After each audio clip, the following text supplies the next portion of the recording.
I'm Lauren Sivan from Life with Lauren. You may recognize Michael McDonald from his long-time stint on the show Mad TV. He's an actor, he's a comedian, he's a writer, he's also a director. So his services are in demand. He just got hired to do a big job in Australia for several months. So I sat down with him to find out what's involved in this 14-day quarantine and how he's getting through it. Take a look. You have traveled to Australia for work, and part of traveling to Australia now includes a pretty severe quarantine. So what do you have to do? So actually, it starts even before you get to Australia. It's really crazy. The plane, it's a massive plane. Yeah. 12 people on the plane. Oh my God, really? That's all they allow. On that huge jet, going 16 hours, 12 people. 12 people. And then plus crew? There was about one crew member per passenger. Oh my gosh. Yeah. I mean, I don't know how they know that you are also not the greatest flyer. I had a very kind flight attendant who said, can I get you a glass of water before we take off? And I said, if by water you mean a shot of Jameson, yes. Yes. And he goes, oh, we don't do drinks until, we're up in the air. And I go, well, then I hope you like the sight of a grown man crying, because takeoff is not my strong suit. And so he just looked at me and goes, I'll be right back. And I gave you a double. So when you land in Australia, they are so strict. It's like a plane of prisoners.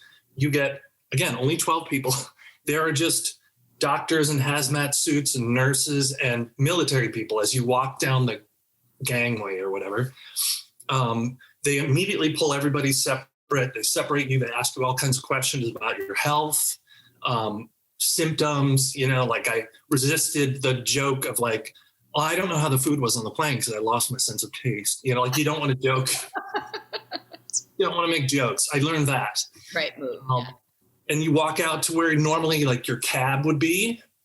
And there's, again, 20 military people. And they all each one is gloms onto you one by one. Like you get your own military person.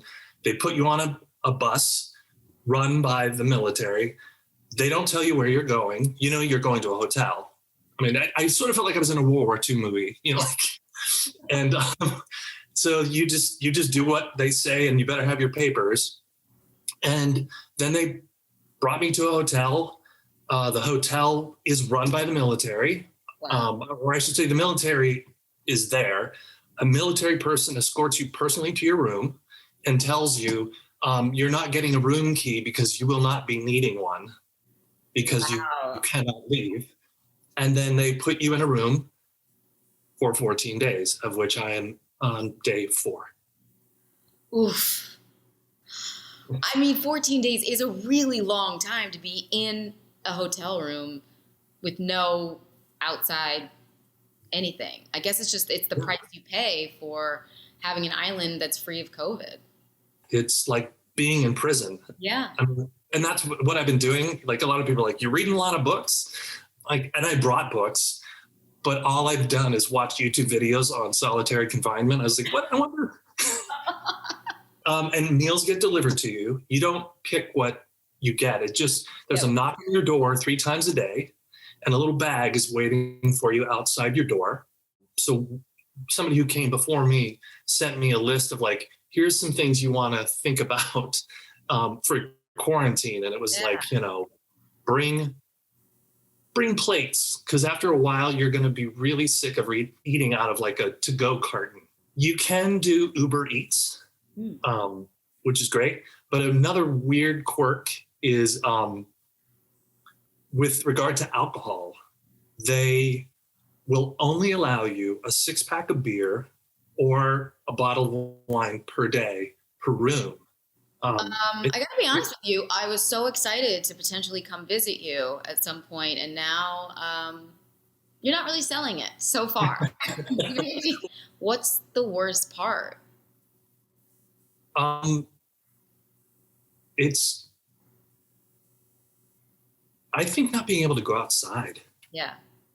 I mean, weirdly, you and I doing this, it's almost like a visit, as if we were in person. So definitely technology has made things better. I'm able to, I'm going to talk to my parents in 2 days, and it brings me great comfort. I don't know why, because then I realize, you're fine.